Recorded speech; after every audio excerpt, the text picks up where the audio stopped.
Before you begin, remove the base enclosure and battery. Removal. Using minimal force, lift the locking bar up on the touchpad board ZIF connector and disconnect the touchpad board ribbon cable from the touchpad board. Remove the three 2.5mm P1 Phillips head screws that secure the touchpad board bracket to the top cover. Lift the touchpad board bracket off of the alignment pins on the top cover and remove.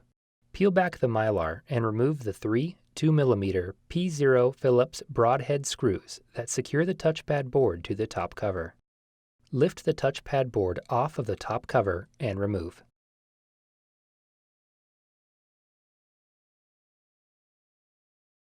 Reverse this procedure to install the touchpad board.